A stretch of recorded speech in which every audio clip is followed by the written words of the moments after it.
Welcome students, welcome to ABC classes online. I am Shobha ma'am. हम लोग cell की दुनिया में सैर कर रहे थे और सेल के बारे में हम लोग पिछले 6 वीडियो लेक्चर्स कर चुके हैं, जिनमें हम लोग प्रोकैरियोटिक सेल के बारे में पढ़ रहे थे। प्रोकैरियोटिक सेल कैसा होता है और बहुत सारी बातों के सेल के रिगार्डिंग हम लोगों ने जाना। अब हम लोग सेल की दुनिया में आगे बढ़ते हुए एनसीईआरटी से थोड़ा बाहर निकलेंगे। एनसीईआरटी में जहाँ प्रोकैरियोटिक सेल खत्म होता है, just after that eukaryotic cell को स्टार्ट कर दिया जाता है। एक बिग जो है वह लैकिंग है, जिसमें प्रोटोप्लाज्म के बारे में कुछ भी नहीं कहा गया। तो जब मैंने स्टार्ट किया था सेल, तो आपको मैंने कहा था कि जहाँ एनसीईआरटी से बाहर निकलने की ज़रूरत होगी वहाँ हम लोग ज़रूर निकलेंगे। और सेल एक ऐसा चैप्टर है जिसमें एनसीईआरटी से बाहर निकलना बहुत ज़रूरी है, क्योंकि प्रोटोप्लाज्म वहाँ मिसिंग है। और प्रोटोप्लाज्म जो है सबसे मेन इंग्रेडिएंट होता है सेल का, वो सेल की आत्मा होती है। उसके बारे में बिना जाने आगे बढ़ जाना जो है वो ठीक नहीं होगा। तो आज के वीडियो लेक्चर में हम लोग सेल का जो नेक्स्ट टॉपिक है, दैट इज प्रोटोप्लाज्म, उसके बारे में हम लोग जानेंगे।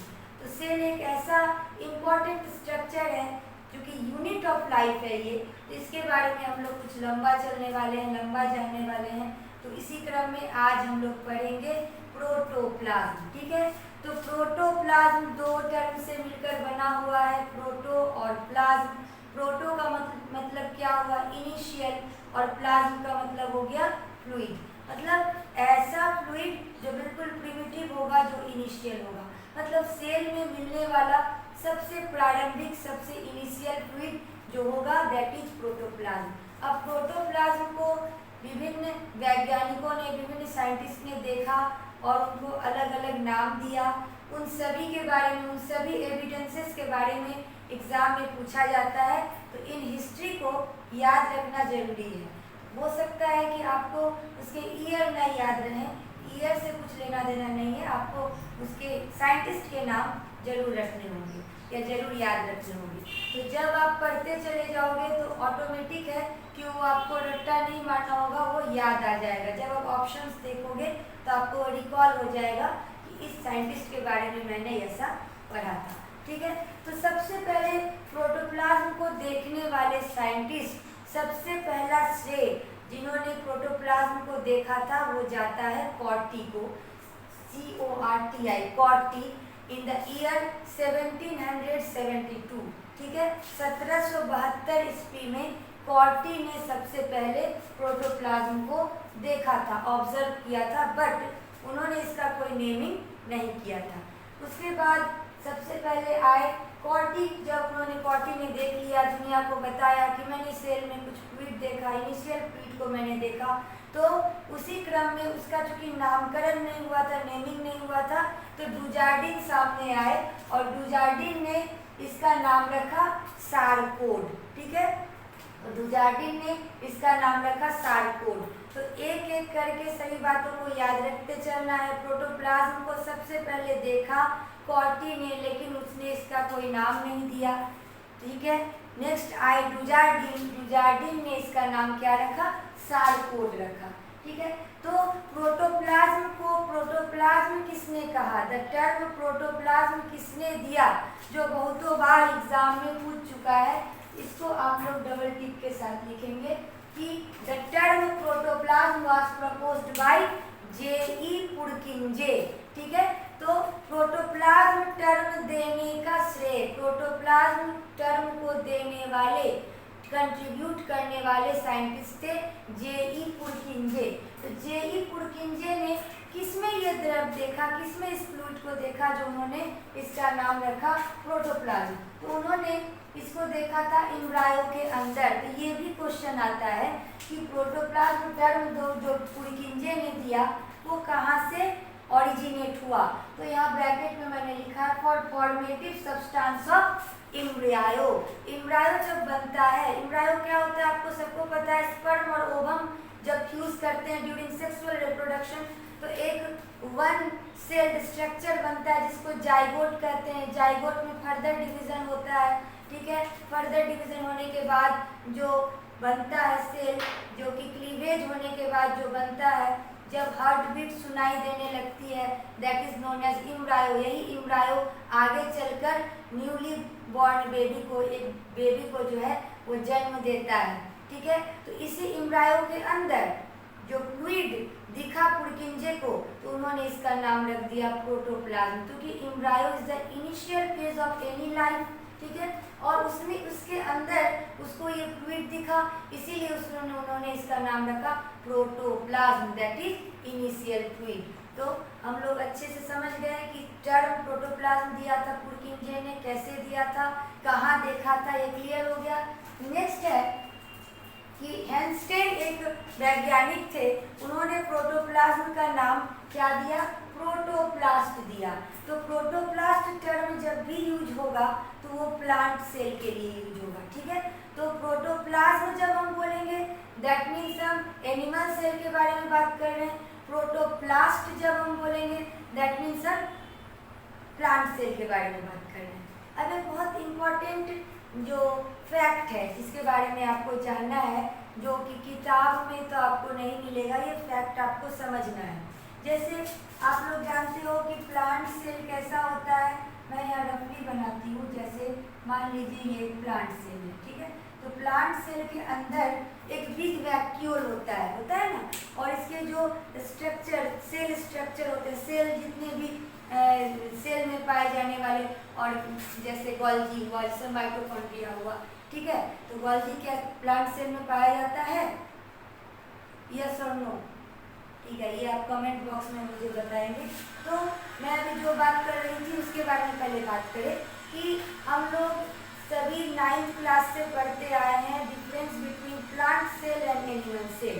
तो सभी को याद होगा कि प्लांट सेल के अंदर एक बिग वैक्यूल होता है और उसके इंग्रेडिएंट साइड में होते हैं। ठीक है, और ये जो है इसके चारों तरफ सेल वाल होता है, जबकि जो एनिमल सेल होता है उसके चारों तरफ वाल नहीं होता और इसमें वैक्यूल बड़ा नहीं होता, छोटे छोटे वैक्यूल पाए जाते हैं और पूरा का पूरा सेल के अंदर प्रोटोप्लाज्म पाया जाता है। Whereas in the plant cell the protoplasm arranged in the side manner, side में ये अरेंज होता है। यहाँ प्रोटोप्लाज्म पाया जाएगा और अंदर में बहुत सारा बड़ा सा वैक्यूल होता है। क्या कारण है, ऐसा सेल क्यों बना, क्यों प्रोटोप्लाज्म जो है साइड में रहता है प्लांट सेल का, और क्यों हम लोगों में प्रोटोप्लाज्म पूरा स्कैटर्ड रहता है और वैक्यूल हम लोगों में छोटा होता है? कभी इस बारे में आप लोगों ने सोचा है?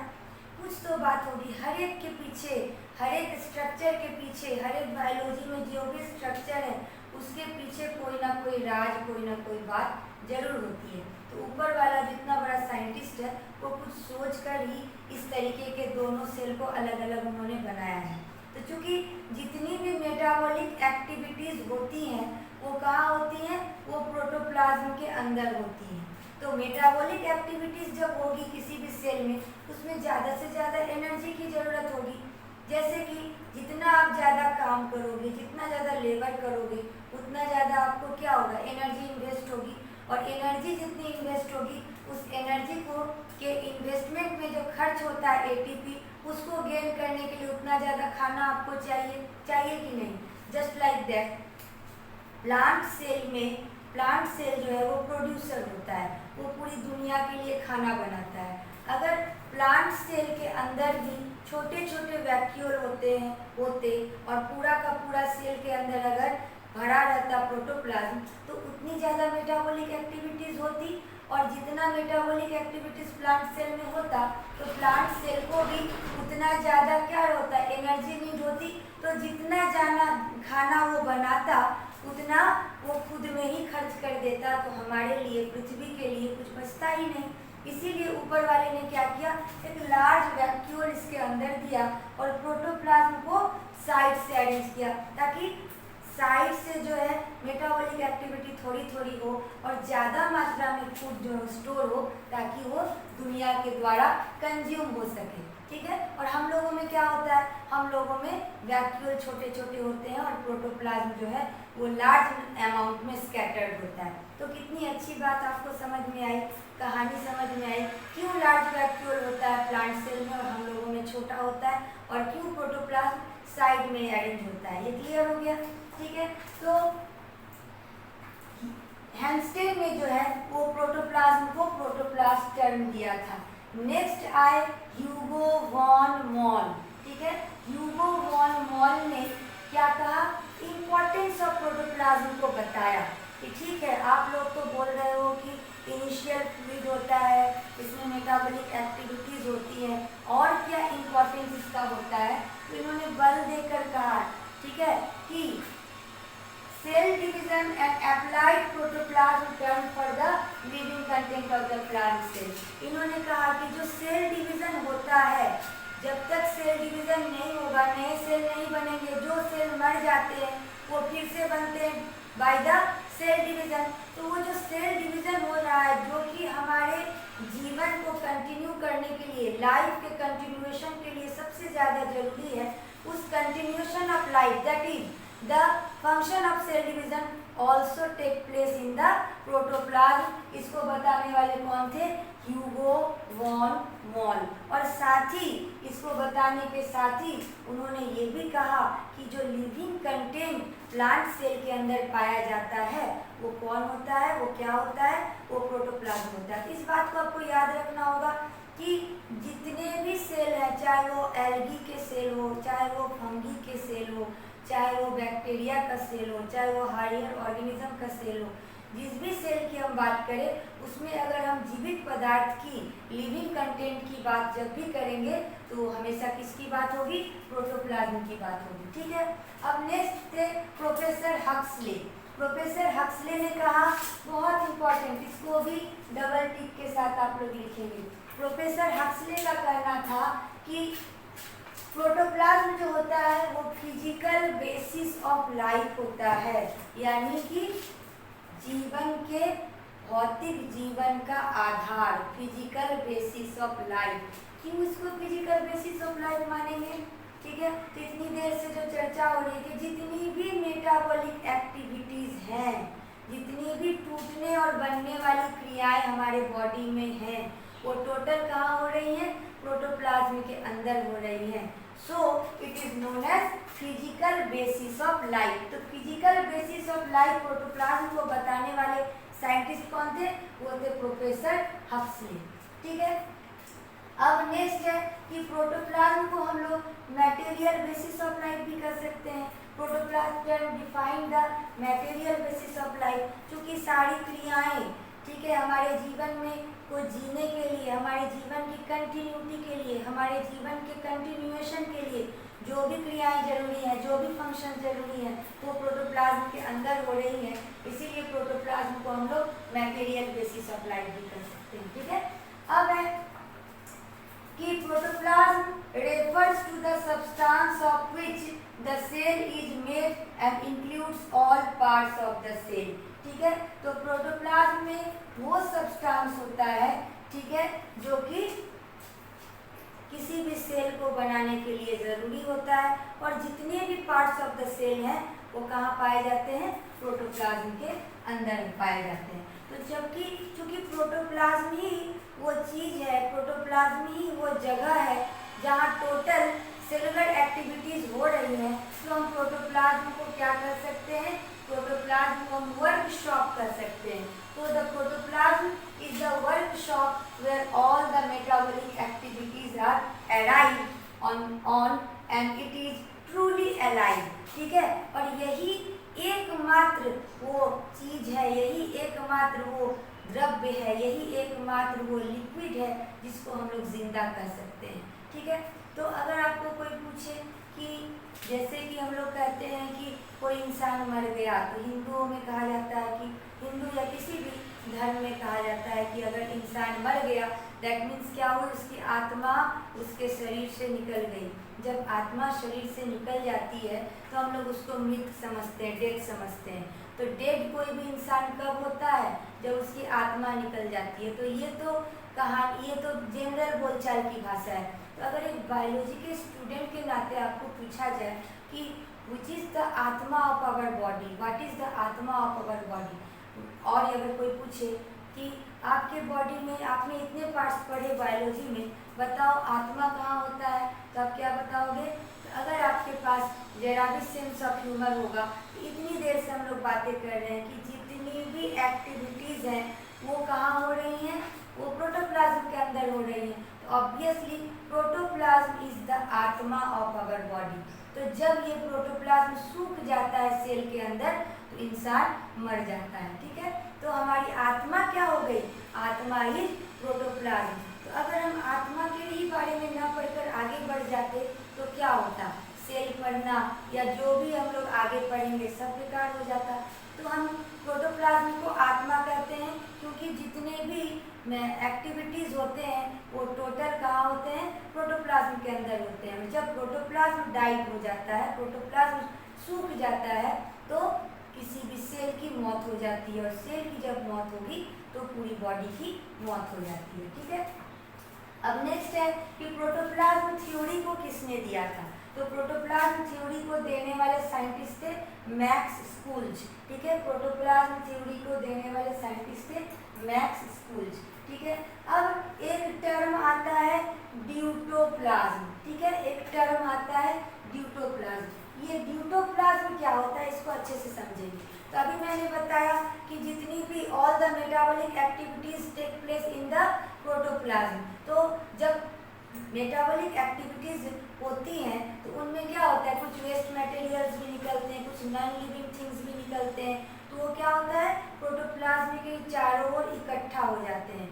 तो इन्हीं को हम लोग कहते हैं ड्यूटोप्लाज्म। तो द टर्म ड्यूटोप्लाज्म किस लिए यूज होता है, use to describe the substance formed by the protoplasm and these are non-living material।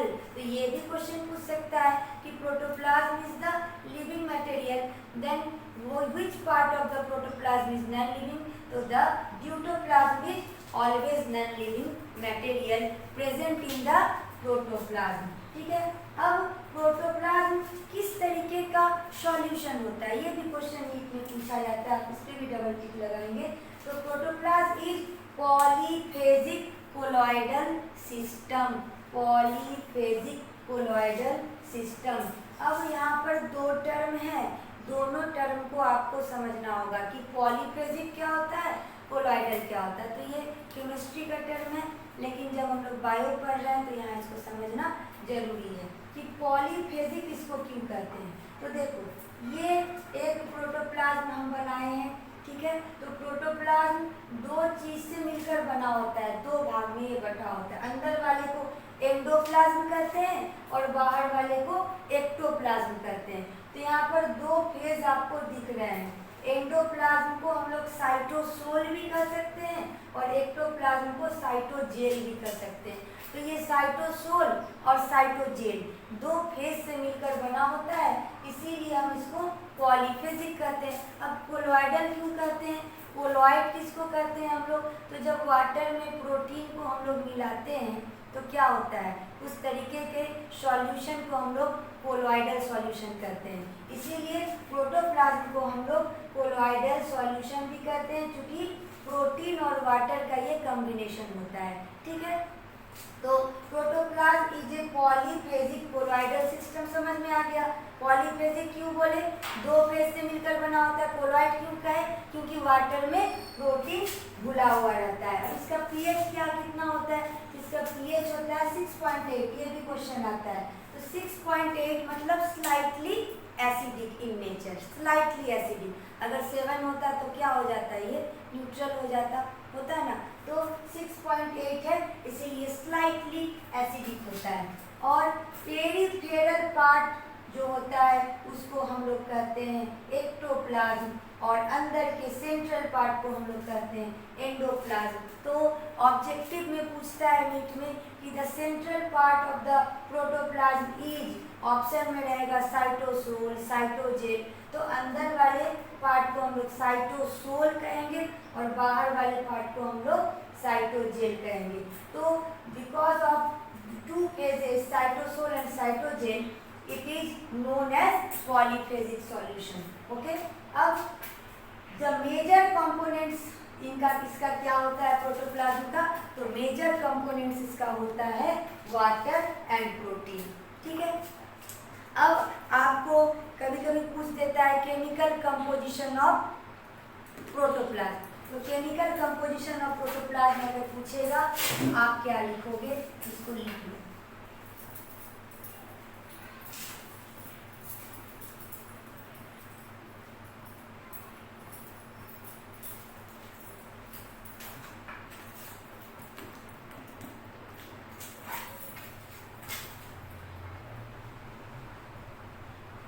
Chemical composition, chemical composition अगर आपको पूछेगा तो आपको क्या क्या लिखना है। इसमें वाटर होता है 70 to 90%, वाटर 70 to 90% वाटर होता है, ठीक है। प्रोटीन होता है 10 to 15%, प्रोटीन होता है 10 to 15%, ठीक है। लिपिड होता है 2 to 3%,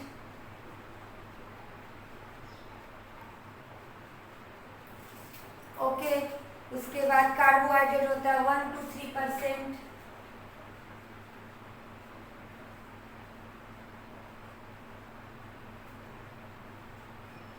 कार्बोहाइड्रेट 1 to 3%, ठीक है। न्यूक्लिक एसिड 5 to 7%,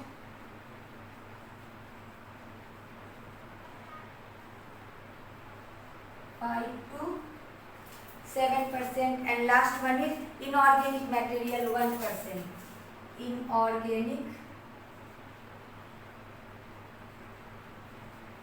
material 1%, ठीक है। This is all about the chemical composition of protoplasm. तो हम लोग आज बहुत ही इंपॉर्टेंट चीज के बारे में पढ़े, दैट इज प्रोटोप्लाज्म। प्रोटोप्लाज्म से जितने भी क्वेश्चन हो सकते हैं वो मैंने आज कवर किए इस वीडियो लेक्चर में, ठीक है। अब आगे नेक्स्ट डे हम लोग सेल की अलग यात्रा पे चलेंगे, अलग दुनिया में चलेंगे। तब तक के लिए goodbye and thank you.